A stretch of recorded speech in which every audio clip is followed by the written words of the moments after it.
He was already a millionaire when he won the lottery. That's what made Jack Whittaker different, and what made his fall harder to watch. In December 2002, on a cold Christmas morning in West Virginia, Jack's Powerball ticket hit the jackpot, $315 million. The largest single-person win in U.S. history at the time. The kind of money that turns a life into legend overnight. He didn't need the money. He owned a successful construction company, a fleet of trucks, and a reputation for hard work. But when he held that ticket, something changed. Not in his bank account, in his balance. The quiet discipline that had built his first fortune began to erode under the weight of his second. He promised to do good. He gave millions to churches, neighbors, and strangers who asked for help. He bought cars, homes, and gifts, not because he wanted them, but because he could. And slowly, the money stopped being a tool and became a test. Within a few years, the headlines shifted. The man who once built homes was now losing his own. The jackpot that made him famous became the number that defined his downfall. Jack Whittaker's story isn't about luck. It's about what happens when fortune arrives faster than wisdom. Jack Whittaker grew up in the small mining towns of West Virginia, the kind of place where hard work wasn't a choice, it was survival. He wasn't born rich, but he understood value early. Every dollar he earned had sweat on it, and every tool in his workshop carried a story. He started his career in construction, digging foundations, fixing roofs, managing crews who built homes for others, long before he could afford his own. He rose through persistence, not privilege. By his mid-50s, he owned his own contracting company and employed dozens of workers across the state. He built his wealth brick by brick, one contract at a time. People who knew him then described him as a man of balance, generous, disciplined, and fiercely independent. He drove pickup trucks instead of limousines, showed up at job sites in steel-toe boots, and believed in the quiet dignity of work. Money, to Jack, wasn't freedom, it was responsibility. By 2002, he had already achieved the American dream the traditional way. A stable business, a home, a family. He gave to his church and sponsored local teams. He didn't chase luck, he managed effort. Then came that Christmas morning. A gas station, a ticket, a number, and a twist of fate that would change everything he thought he knew about money. When the Powerball numbers rolled across the screen, his wife screamed. Jack just stared. He had won $315 million, the single largest Powerball payout ever awarded to one person. The cameras came quickly. Reporters wanted a quote. Neighbors wanted to celebrate. Jack smiled, confident, almost casual. He told them he'd keep working, that the money wouldn't change him. He even said he wanted to use it to help others, to do something good. But wealth is a strange mirror. It doesn't show who you want to be. It reflects who you already are. And even for a man who once built everything by hand, sudden abundance created cracks he couldn't see. He began to trust the wrong people. He lent money without keeping records, gave to anyone with a story, and tried to fix problems that money could never solve. Friends multiplied. So did requests. Soon, strangers were showing up at his doorstep, begging for help, some even threatening when refused. What had once been a symbol of success, his name became a target. He hired security, changed his routine, and started carrying cash, sometimes hundreds of thousands, as if it were armor. But even armor, when worn too long, becomes heavy. Jack had built his first fortune through work, patience, and calculation. The second came through luck, and it began to undo the lessons of the first. Wealth came quickly, and so did everything that follows it: attention, pressure, temptation. Within months of winning, Jack Whittaker became a public figure. His name was in every newspaper, his face on every screen. He wasn't just a lottery winner. He was the lottery winner, the man who beat impossible odds. And that made him a magnet for everyone who wanted a piece of his miracle. At first, Jack tried to live the same way he always had. He still visited job sites, still wore jeans and boots. But fame has a way of distorting even ordinary days. When he went to church, People lined up to ask for help. When he went to dinner, strangers handed him envelopes. Every letter, every phone call carried a story, illness, debt, despair. And Jack, generous to a fault, tried to fix all of them. He gave millions away to friends, charities, strangers. He set up foundations, funded scholarships, and paid for funerals of people he barely knew. He wanted to prove that money didn't change him, but the truth was quieter and harder. Money doesn't change who you are. It changes how the world sees you. Soon, everyone around him acted differently. Old friends became employees. Business partners turned opportunists. Even family began to treat generosity as a given, not a gift. And Jack, once a builder of systems, had no system left. He started carrying bags of cash in his car, sometimes $500,000 at a time. He'd hand out $100 bills to waiters, gas station clerks, and anyone who made him smile. It looked like generosity. It was loneliness disguised as power. The first sign of trouble came one night outside a strip club, where thieves broke into his car and stole nearly $545,000 in cash. Police found the empty briefcase days later. Jack shrugged it off. I can always make more, but he didn't. And what he lost that night wasn't money. It was fear, the healthy kind that keeps people cautious. Then came tragedy closer to home.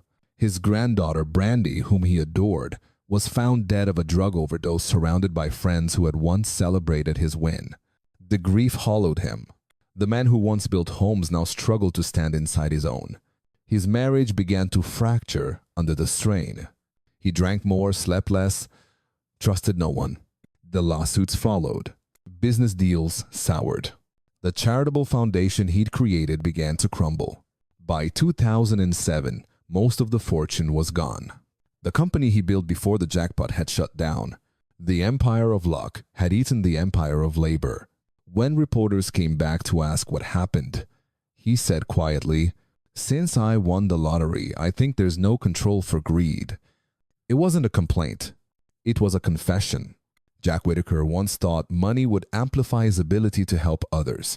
Instead, it amplified everything he couldn't control: people, promises, and pain. The jackpot that once defined his triumph had become the proof of his undoing. By the time the noise faded, Jack Whittaker was alone. The money was mostly gone. His business had collapsed. His granddaughter was gone. And the man who once stood in front of cameras holding a winning ticket now avoided them completely. He moved quietly through the small towns of West Virginia, the same roads he used to drive before he became a headline. Reporters who tried to find him said he looked older, slower, and somehow smaller, as if fortune itself had taken space from his soul. He stopped talking about wealth. He started talking about peace. For years, Jack had believed that money was neutral, a tool that only magnified intention. If you were generous, money would make you more so. If you were selfish, it would expose that too. But now, sitting in a modest home with only a few possessions left, he realized the truth ran deeper. Money didn't just amplify character, it attracted everything around it. Greed, envy, weakness, and noise. And without discipline, the noise wins.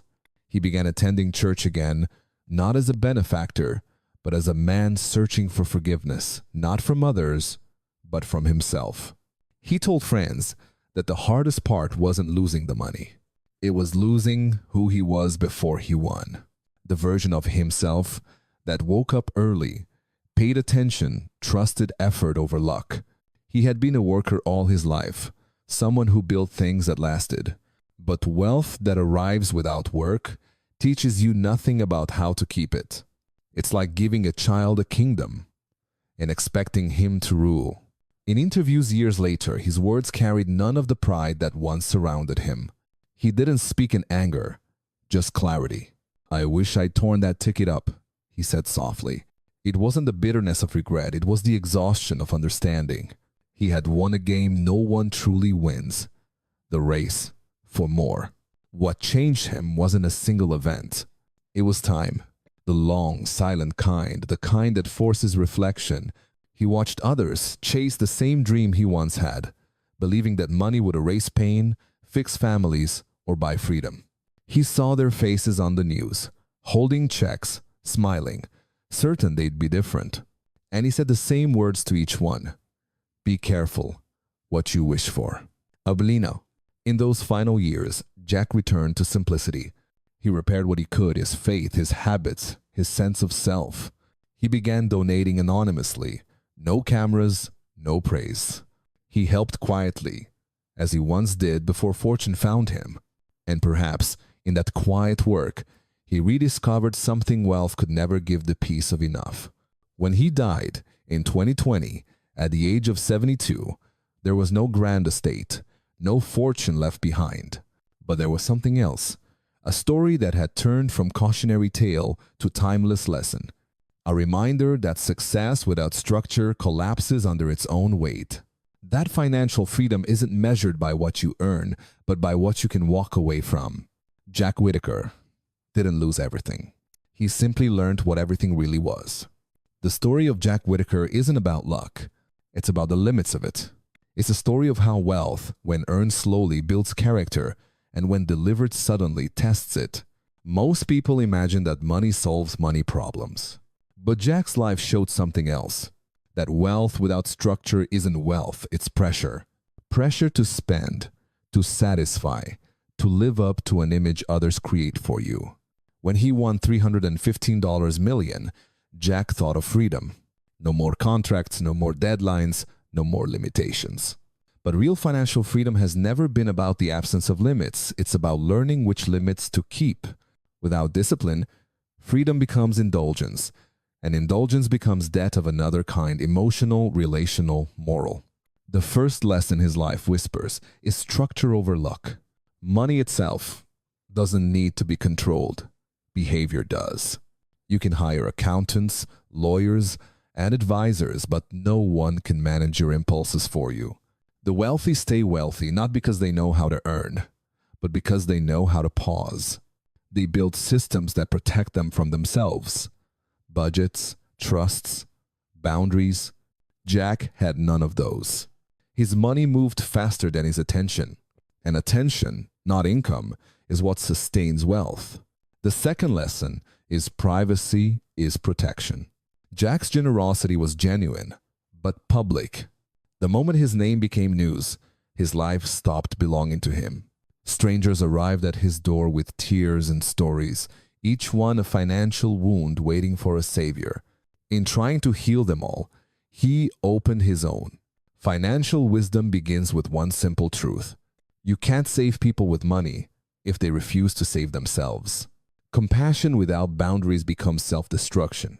The third lesson, and perhaps the most universal, is abundance without purpose leads to emptiness. Money magnifies what already exists. If you are restless, it buys more distraction. If you are lonely, it buys company but not connection. If you are insecure, it buys symbols but not peace.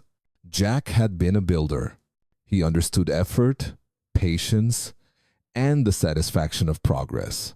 But when the jackpot came, progress vanished. He woke up rich and directionless. And no fortune can fill the space where purpose once lived. For investors, entrepreneurs, or anyone chasing success, his story is a mirror. It asks a harder question than, how do I get rich? It asks, who will I become if I do?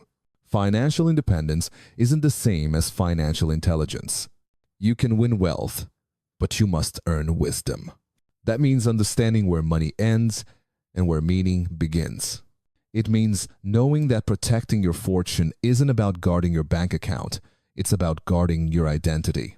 In the end, Jack's greatest lesson was simple. Wealth will never make you more than you already are. It only amplifies what you've been ignoring. He proved that discipline is the quiet twin of freedom, that the art of staying rich begins long before you ever make a dollar. He once said, I wish I'd torn that ticket up.